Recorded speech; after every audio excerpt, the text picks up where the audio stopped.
Y hoy día quiero hablarles de algo que he titulado Una cultura de amor. Este mensaje es importante para nosotros como iglesia porque es un mensaje especial de Dios para nuestra iglesia. ¿Estamos de acuerdo? Y quiero que recordemos un poquito, retrocedamos en los años y vamos un poco a lo que fue el 2020. En el 2020 empezó algo que jamás pensamos que podría empezar. Sucedió algo que jamás pensamos que podría suceder y sucedió una pandemia. En un momento nosotros estábamos tranquilos, estábamos felices y cuando nos dimos cuenta estábamos encerrados en nuestras casas mirando al mediodía el reporte de los enfermos, de los contagiados, de los muertos y de todo eso, ¿cierto? ¿Lo hacíamos o no lo hacíamos? Claro que sí. Y durante todo este tiempo realmente se vivió una sensación, o había una sensación de muerte en el ambiente y de miedo y de zozobra. Pero, ¿sabes? Yo creo que fue muy fuerte esto para las personas que se contagiaban de COVID en ese momento. Y las personas que se contagiaban de COVID, si este cuadro se complicaba, tenían que internarse en el hospital, si es que lograban internarse en el hospital, porque las camas estaban saturadas, ¿cierto? Y de repente nos fuimos dando cuenta que muchas personas estaban allí, los hospitales estaban saturados de personas que estaban enfermas, justamente con esto, con el COVID. Pero muchos doctores también eran parte de esta situación, era parte de todo lo que se estaba viviendo. Pero ¿sabes algo que sucedió y que a mí me llamó la atención y quiero traer a colación en este mensaje? Es que durante esta temporada, cada persona que llegaba al hospital era dejada por sus familiares allí, sin saber si lo volverías a ver. Dejabas a tu familiar allí con la esperanza de que se recupere, pero no sabías si lo ibas a volver a ver. Pero sabes, en medio del dolor, en medio de la enfermedad, una comunidad ya existente, pero que no nos habíamos dado cuenta de su existencia, tomó relevancia. Y esta comunidad fue la comunidad del hospital. Porque en el hospital llegaban los enfermos, pero en el hospital también ¿quiénes estaban? Los doctores, los enfermeros, las enfermeras y toda esta gente, muchos doctores tomaron una decisión interesante y muchos enfermeros también, o el personal de salud, tomaron una decisión importante. Dijeron, yo no voy a volver a mi casa mientras la pandemia dure porque no querían ¿qué? Contagiar a sus familiares.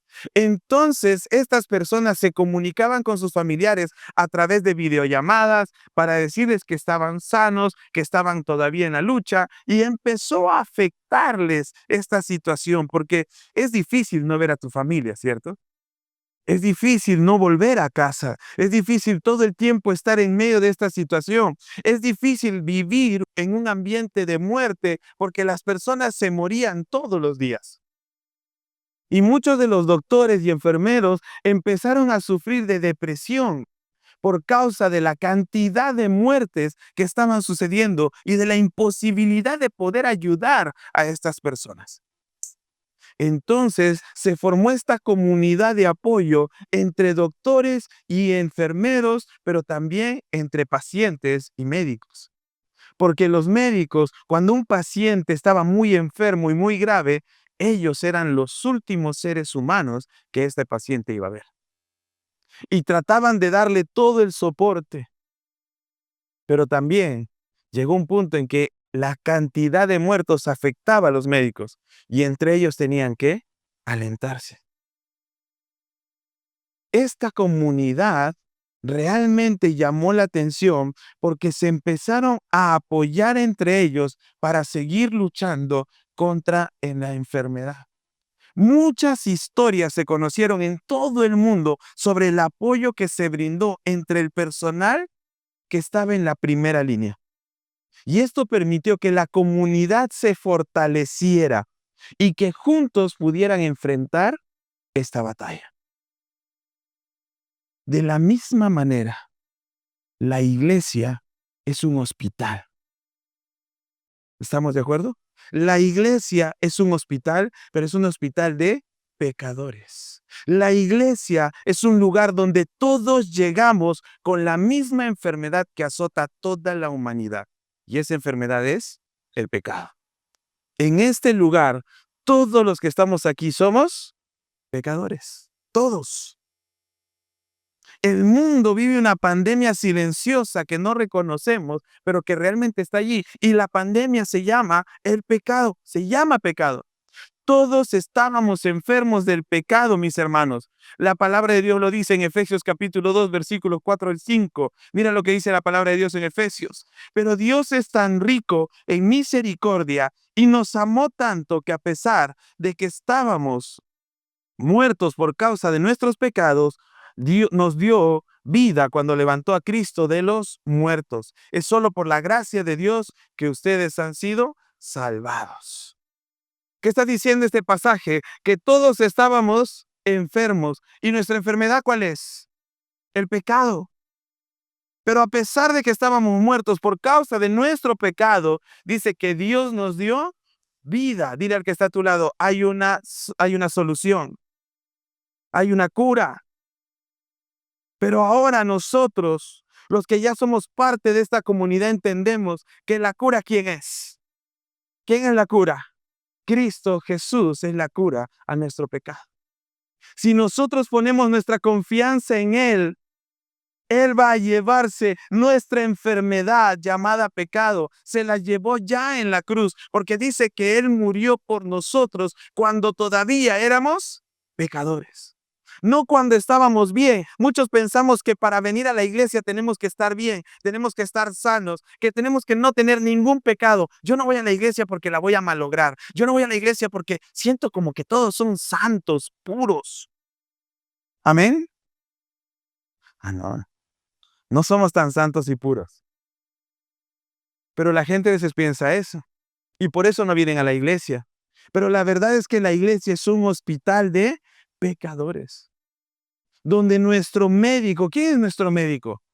Cristo, Dios, nos va a sanar. Hermanos, nosotros que ya somos cristianos y que somos parte de esta comunidad, debemos desarrollar relaciones saludables. Debemos desarrollar relaciones saludables porque no podemos olvidar que estamos en una batalla y que debemos pelearla juntos, porque juntos es mejor. Debemos pelearla juntos. Y por eso llamé este mensaje una cultura de amor, porque cuando Jesús inicia esta comunidad llamada iglesia, eligió a 12 hombres comunes y corrientes. Estos hombres eran tan diferentes entre sí que cualquiera pensaría que la misión era imposible, porque estos hombres eran totalmente diferentes. Si tú los miras a estos 12 juntos, tú piensas que la misión es imposible. Pero sabes, hubo algo que los mantuvo unidos. Y lo que los mantuvo unidos fue la presencia de Jesús. Entonces les pregunto ahora algo. ¿Qué nos une a nosotros? ¿Qué nos une a nosotros como iglesia? ¿Qué nos debe unir? ¿Qué nos debe unir a nosotros como cristianos? La presencia de Dios. ¿Para qué vienes esta noche? Para buscar y estar en la presencia de Dios. Amén. Este es el secreto. ¿Por qué? Porque ¿qué dijimos? ¿Quién es la cura para la enfermedad? Cristo. Entonces, si tú vienes a la iglesia y la iglesia es un hospital, vienes buscando cura. Entonces, ¿a quién debes buscar? A Cristo. ¿Y a quién queremos que tú conozcas? A Cristo. No queremos que conozcas a Cristian. No. Porque Cristian no te va a salvar.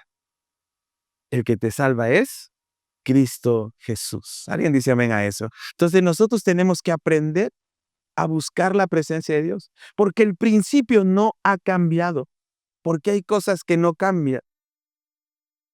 Y esto no puede cambiar en la iglesia.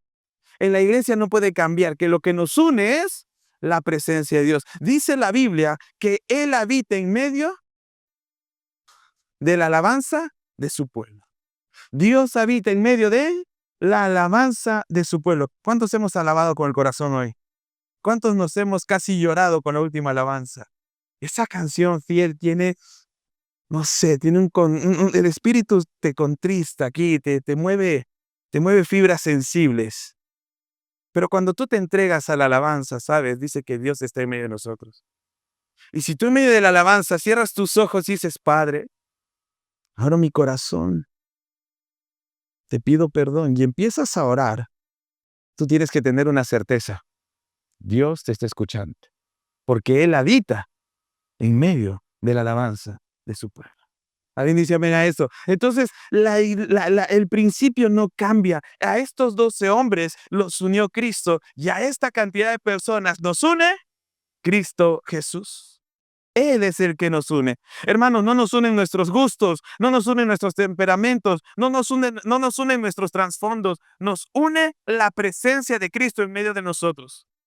Y para desarrollar una cultura saludable como iglesia, Jesús vino a enseñar algo y dijo, la cultura, ¿saben lo que es una cultura? Es algo que marca un lugar.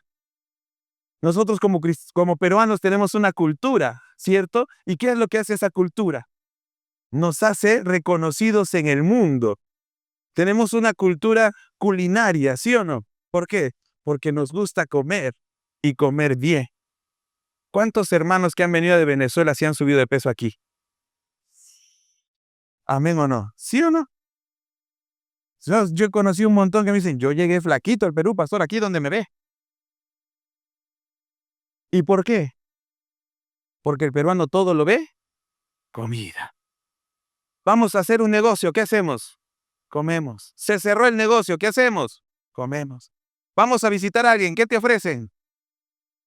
Gloria a Dios. Dile que está a tu lado, estamos en el país correcto. Muy, amén. Entonces esa es la idea, ¿me entiende? Pero esa es nuestra cultura. Entonces, eso es lo que nos hace conocidos, nos marca. Entonces, como iglesia, lo que Jesús dijo es que lo que los va a hacer conocidos a ustedes es una cultura de amor. Y por eso tenemos que leer lo siguiente. Juan capítulo 13, versículos 34 y 35, es lo que nos va a enseñar hoy Dios a nuestros corazones. ¿Por qué estoy enseñando esto, hermanos? Porque quiero que como iglesia desarrollemos una cultura saludable. Y la cultura de nuestra iglesia es una cultura de amor. ¿Una cultura de qué? De amor. Y mira lo que dijo Jesús en Juan capítulo 13, versículos 34 en adelante, dice, así que ahora les doy un nuevo mandamiento. Ámense unos a otros, tal como yo los he amado. Ustedes deben amarse unos a otros. El amor que tengan unos por otros será la prueba ante el mundo de que son mis discípulos. La forma en que los seguidores de Jesús nos amamos será la señal que el mundo verá para reconocer que somos verdaderos discípulos. A eso le llamamos cultura. Una cultura saludable de nuestra iglesia es la cultura del amor. Dile al que está a tu lado, yo te amo. No pudieron algunos. Mejor al del otro lado, dile, yo te amo. A él sí le puedes decir. Qué difícil es decir yo te amo cuando no conoces a la persona. De repente se te sentó tu amigo, ¿no? Ah, yo no te quiero, fuera acá. No, no. O si de repente te sentó un desconocido, es como que, Señor, bienvenido a la iglesia. Porque es difícil decir te amo en ciertas situaciones. Pero también entendemos que en nuestra cultura de hoy, la palabra te amo, la frase te amo, es muy sencilla. La gente la dice por decir. Entonces lo que nosotros tenemos que hacer como iglesia es recuperarle el valor. ¿Y cómo le recuperamos el valor? Haciendo lo que Juan 13:35 dice, el amor que tengan unos por otros será la prueba ante el mundo de que son mis discípulos. El mundo va a reconocer el amor de Dios si lo ven nosotros. Nosotros dijimos en el mensaje del Sermón del Monte, dijimos que nosotros somos cartas abiertas para que el mundo conozca a Cristo. Entonces hoy día, ¿de qué debe estar llena nuestra carta? ¿De qué? Del amor de Dios. Porque esa es la cultura que Cristo vino a establecer. Entonces, hermanos, ¿cómo logramos establecer esa cultura de amor? Hoy día quiero compartirte 4 principios fundamentales que nos van a ayudar a alcanzar o desarrollar esa cultura de amor en nuestra iglesia. Vamos al primer principio. Una cultura de amor se construye sobre relaciones saludables. Las relaciones saludables son el cimiento de una cultura de amor. No se trata de ser perfectos, sino de caminar juntos en transparencia y gracia. No se trata de ser perfectos en la iglesia. ¿Cuántos entendemos esto? Cuando tú llegas a la iglesia y te haces cristiano, no eres perfecto, pero tratas de caminar en integridad. Tratamos de caminar en santidad, replicando o dejando que el carácter de Jesús se forme en nosotros. En la iglesia no podemos permitir relaciones superficiales.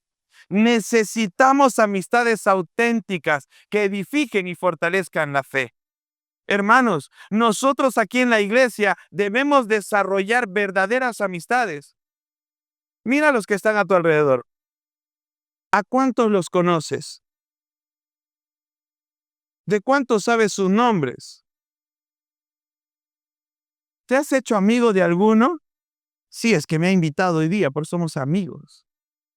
Pero, ¿de los demás? ¿Cuántos de nosotros ya estamos o somos parte de la iglesia hace varios meses o años y no conocemos a nadie?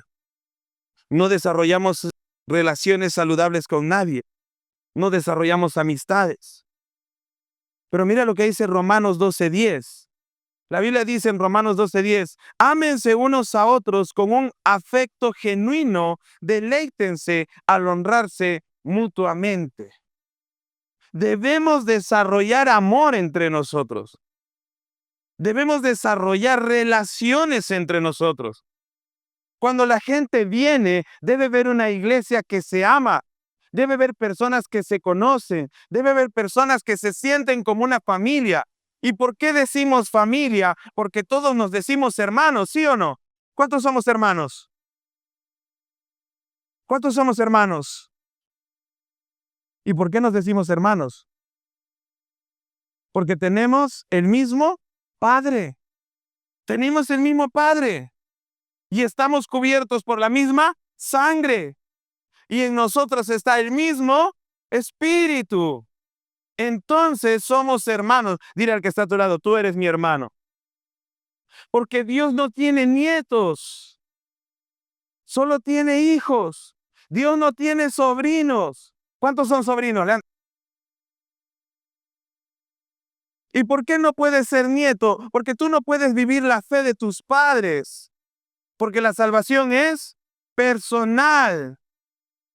No importa si tu abuelita te llevó a la iglesia cuando eras chiquito, o tu abuelita era cristiana, o tu abuelito era cristiano, o tu papá era cristiano. No, no, no. Si tú no tomas una decisión por Cristo, no eres hijo de Dios. No, Dios no tiene nietos. Dios tiene hijos. Entonces, como hijos, somos hermanos. Y si somos hermanos, junto con Cristo somos coherederos. Pero también debemos formar entonces relaciones saludables. ¿Cuántos tienen más de 2 hijos? Levanten la mano. ¿O tienen 2 hijos? Muy bien. Mana Charita, está levantando la mano. Muy bien, ahí está. Levante la mano. Muy bien. Tenemos hermanos. Ahora, ¿cuántos padres quieren que sus hijos se lleven bien? ¿Cuántos padres desean que sus hijos tengan relaciones saludables? Que sus hijos se cuiden los unos a los otros, que se hagan bien, que se bendigan, que se den una mano cuando lo necesitan, que cuando estén pasando un problema siempre sepan que el uno está para el otro. ¿Alguien quiere eso para sus hijos? Eso es lo mismo que Dios quiere para nosotros. Es lo mismo que Dios quiere con nosotros. Que como hijos suyos nos ayudemos los unos a los otros. Si una persona llegó hoy día por primera vez, acércate. A veces cuando le digo, salude a 2 o 3 personas, buscas a tu pata, brother, no, busca a la persona que vino por primera vez. Salúdala, pregúntale, no es que soy tímido. No, no te preocupes, estás en la casa de Dios. No te estoy diciendo que vayas y lo abraces y creas, ¿qué de tu vida? No, solo salúdalo y pregúntale, ¿cómo te llamas? Y listo. Y le puedes decir, bienvenido a casa. Y estás empezando a formar relaciones saludables. Entonces, lo que dice la Biblia, que para desarrollar una cultura de amor, nosotros tenemos que construir relaciones saludables. Cuando aprendemos a honrarnos, a valorar lo bueno en los demás, a corregirnos con amor, se levanta un ambiente donde florece la cultura de amor. Honrarnos los unos a los otros, amarnos, cuidarnos, perdonarnos. Entonces, en primer lugar, para formar una cultura de amor, esta se construye sobre relaciones saludables. En segundo lugar, relaciones saludables se construyen sobre la base del amor. Relaciones saludables se construyen sobre la base del amor. Hermanos, el amor no es un sentimiento pasajero, es una decisión que se refleja con acciones. No basta decir te amo, porque las palabras nuestras se las lleva el viento. Se tiene que demostrar. El amor no es un sentimiento, el amor es una decisión. El amor es sacrificio, el amor es entrega, el amor es Dios mismo. Si si nuestras relaciones se apoyan solo en simpatías o en conveniencias, se derrumbarán. Si tú solamente estás buscando, es que él me cae bien, es que ella me cae bien, es que creo que es buena gente, es que, mira, me conviene ser su amigo porque tiene una empresa, de repente me contrata. Si tú estás buscando ese tipo de relaciones, se van a romper, no sirven. Aquí en la iglesia debemos construir relaciones sobre la base de ¿qué? Del amor. Debemos amarnos genuinamente los unos a los otros. Cuando yo vea a una hermana llegar, debo amarla, debo amarlo a la hermana y decir, gloria a Dios, vino mi hermano, vino mi hermana. Y si no lo veo un domingo, ¿qué habrá pasado? ¿Por qué no ha venido? Y si tengo la cercanía o la capacidad de llamarlo, de escribirle, le llamo y le pregunto, ¿estás bien? ¿Pasó algo? ¿Puedo orar por ti? Esas son relaciones saludables y ese es el amor. Debemos amarnos los unos a los otros. Y el apóstol Pablo lo dejó muy en claro. 1 Corintios capítulo 13, versículos 4 al 7 dice, el amor es paciente. El amor es bondadoso. El amor no es celoso, ni fanfarrón, ni orgulloso, ni ofensivo. No exige que las cosas se hagan a su manera. No se irrita ni lleva un registro de las ofensas recibidas. No se alegra de la injusticia, sino que se alegra cuando la verdad triunfa. El amor nunca se da por vencido, jamás pierde la fe, siempre tiene esperanzas y se mantiene firme en toda circunstancia. Todos los matrimonios utilizan este pasaje para sus partes de matrimonio. Pero no se trata de que queden letras, porque sabes, este es el amor que Dios tiene por nosotros. Esa es la calidad de amor que Dios nos ofrece. Su amor es paciente y bondadoso, ¿sí o no? ¿Sí? El amor de Dios no es celoso ni fanfarrón, aunque Dios dice que soy Dios celoso, pero no es un tóxico. ¿Estamos? No es orgulloso, no es ofensivo, no exige que las cosas se hagan a su manera. Es que yo lo hubiera hecho así. ¿Cuántos matrimonios se pelean por eso? Discute, es que tú no lo hiciste como yo lo haría. ¿Qué dice la Biblia? No hagan las cosas o no exige que las cosas se hagan a su manera. Y eso vamos a hablarlo en otro mensaje, pero esta es la calidad de amor que debemos tener incluso entre los cristianos. Porque hermanos, entre cristianos nos vamos a fallar. Si tú vienes pensando que aquí están perfectos, estás equivocado. A veces me dicen, pastor, Yo no voy a la iglesia porque está llena de hipócritas. Y yo le digo, justamente por eso debes venir. ¿Por qué?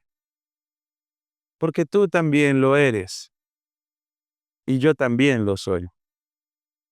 Porque todos algún momento actuamos mal. Todos fallamos. Todos nos equivocamos. Pero ¿qué les dije sobre el hospital? ¿Qué hacían los pacientes y los doctores? ¿Qué hacían los doctores entre ellos con los enfermeros? Se apoyaban. Entonces, si tú vienes a la iglesia, debes venir a entender que somos pecadores, pero nos tenemos que ayudar a ser mejores. Dile al que está a tu lado, cuentas conmigo. Vamos a ser mejores. Esa es la cultura de amor que tenemos que desarrollar en la iglesia. Cuando vivimos este tipo de amor, hermanos, la cultura de amor se convierte en un testimonio vivo que atrae a los que aún no conocen a Cristo. Por eso dice que cuando nos amemos, la gente se dará cuenta que somos discípulos de Dios. Tercer principio para formar una cultura de amor. El amor mira las necesidades del otro por encima de las propias. El amor mira las necesidades del otro aún por encima de las propias. Hermanos, el verdadero amor siempre nos lleva a salir de nuestro propio círculo de comodidad. Jesús mismo nos enseñó este principio cuando entregó su vida por nosotros. Y el apóstol Pablo en Filipenses capítulo 2, versículos 3 y 4 nos exhorta en lo siguiente. Dice, no sean egoístas, no traten de impresionar a nadie, sean humildes, es decir, considerando a los demás como mejores que ustedes. No se ocupen solo de sus propios intereses, sino también procuren interesarse en los demás. Esa es la característica del cristiano.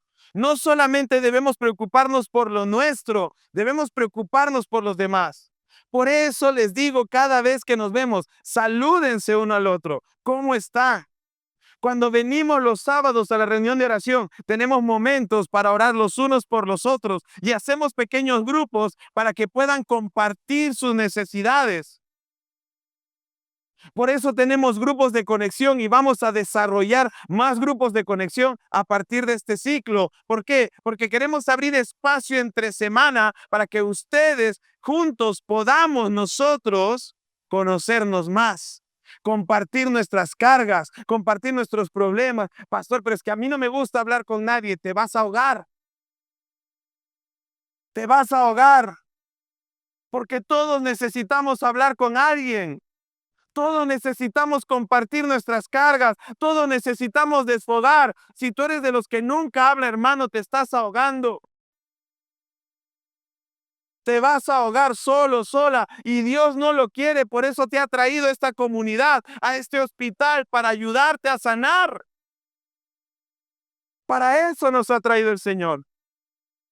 Para que veamos las necesidades del otro como nuestras. Para que nos preocupemos los unos por los otros.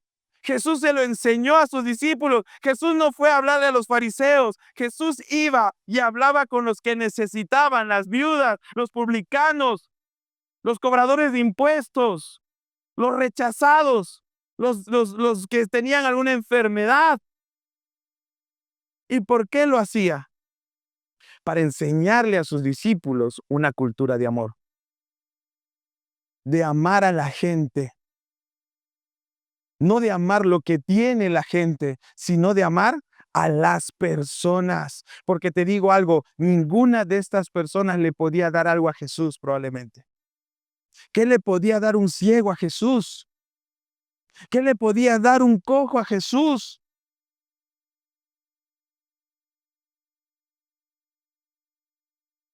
Pero él estaba dispuesto a darles amor. ¿Cuántos creen que nuestro mundo necesita amor? ¿Cuántos creemos que nuestro planeta, nuestra sociedad necesita amor verdadero? Ese amor de Dios. ¿Cuántos creen? ¿Quiénes deben darlo?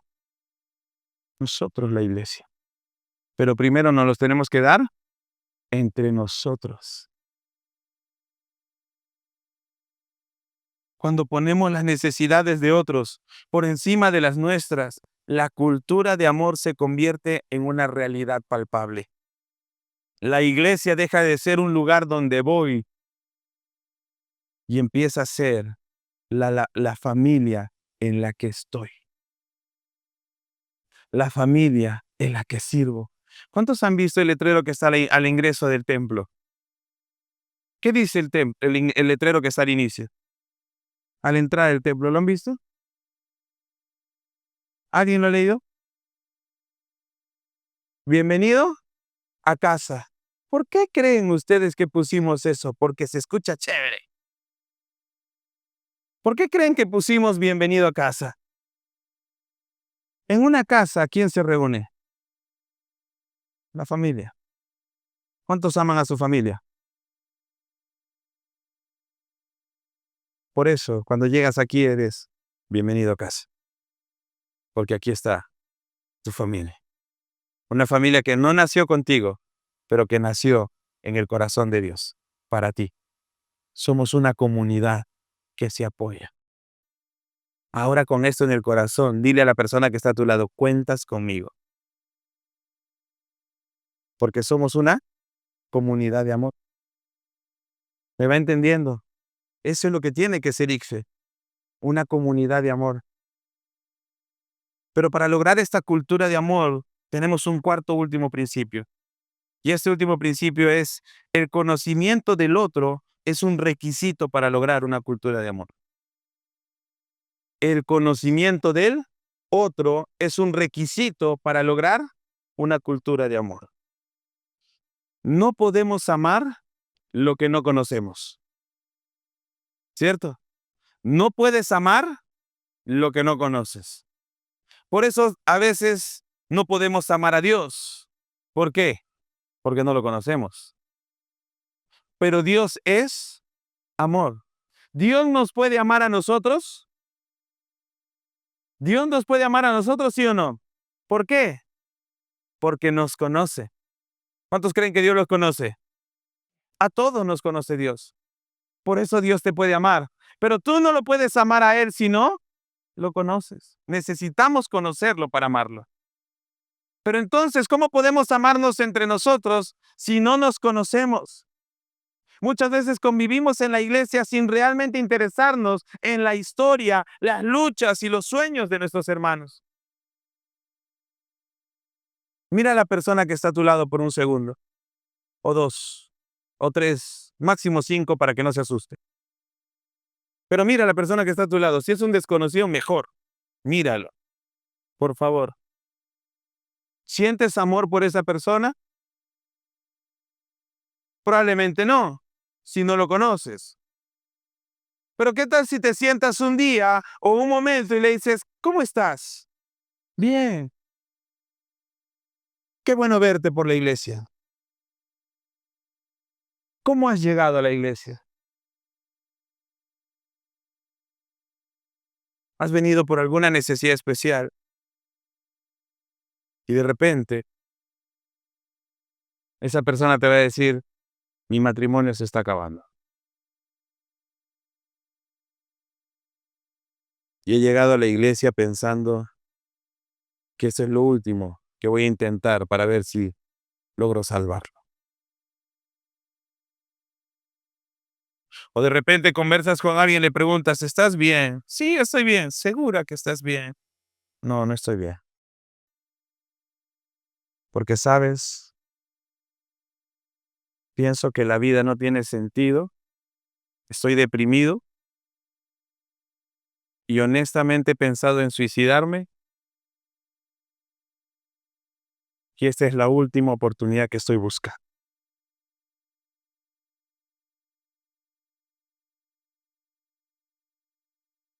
Mi pregunta es, ¿cambia tu perspectiva de la persona? Ahora le podrías decir, Dios te ama y cuentas conmigo. ¿Le podrías decir eso, sí o no? Pero ya con otra actitud. ¿Por qué? Porque ya conoces algo de esa persona. No podemos amar lo que no conocemos. No podemos amar a quien no conocemos. Si tú llegas a la iglesia y tú sientes una necesidad de hablar con nosotros, con mi esposa, conmigo, como pastores, pero te vas porque dices, qué vergüenza, ¿qué van a decir? No dejes que el diablo te engañe. Porque queremos amarte, pero no podemos amarte si no te conocemos. Por eso médicos, enfermeras, pacientes empezaron a dejar de llamarse por sus apellidos y empezaron a llamarse por sus nombres. Y ya no era la paciente de la cama 17, sino Sonia. Está en sus últimos momentos y está empeorando. Y yo he hecho todo lo que está en mis manos. Pero sabes, desde que llegó, nunca nadie la llamó. Nunca nadie la visitó y nunca nadie preguntó por ella. Y el médico le dijo a la enfermera, siento que soy la única familia que ella tiene. Y mi amiga Sonia está por morir. Y ese médico tomó la mano de Sonia hasta que Sonia dejó de respirar. La amó porque la conoció. Y eso es lo mismo que Jesús nos pide a nosotros en la iglesia. Que nos amemos los unos a los otros. Y no nos vamos a poder amar si no nos conocemos, si no nos interesamos por el otro, si no formamos relaciones, si no hablamos, si no cuentas. No estoy diciendo que le cuentes a todo el mundo tus problemas, pero si tú tienes un problema que solucionar, aquí estamos, mi esposa y yo, para ayudarte. Estamos mi esposa y yo para escucharte. No te vamos a juzgar porque sabes, te vamos a amar.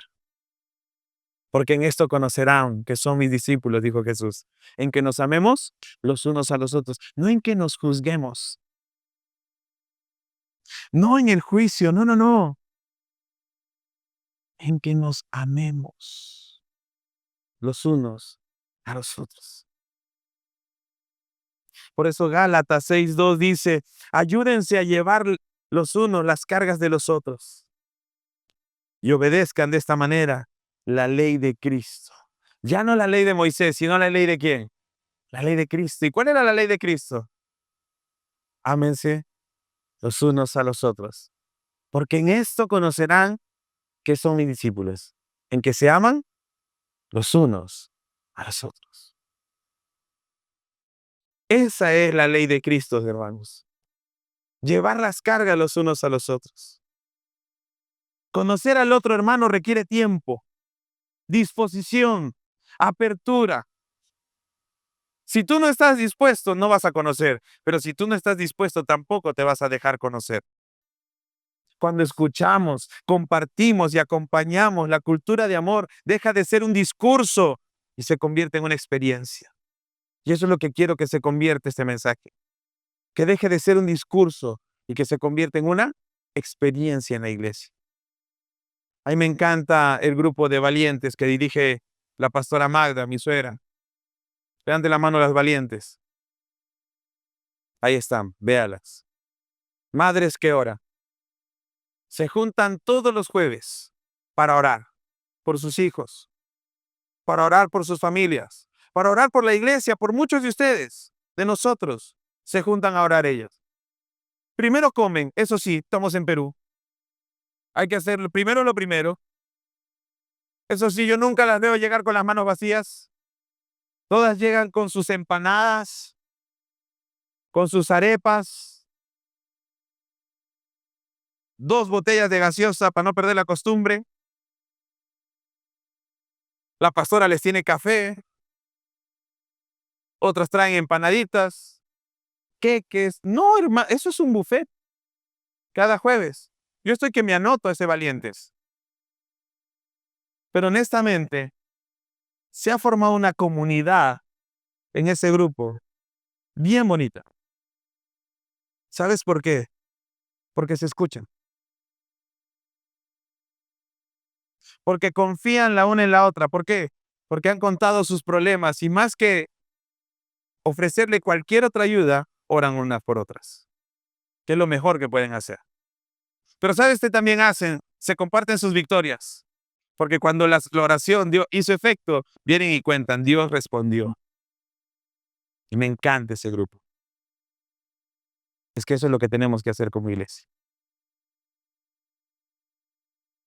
Hermanos, el mundo no necesita templos grandes, ni programas más llamativos. Necesita ver en nosotros una cultura de amor. No en teoría, sino en práctica.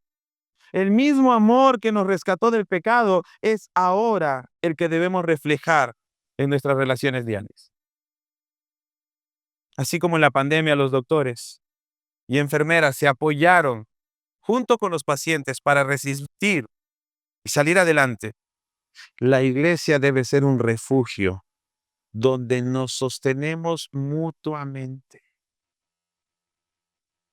para vencer el pecado y para mantener viva la esperanza. Recordemos siempre que el amor es la marca de un verdadero discípulo de Cristo. Así es que te invito a preguntarte hoy 3 cosas. Lo primero, ¿soy alguien que construye relaciones saludables?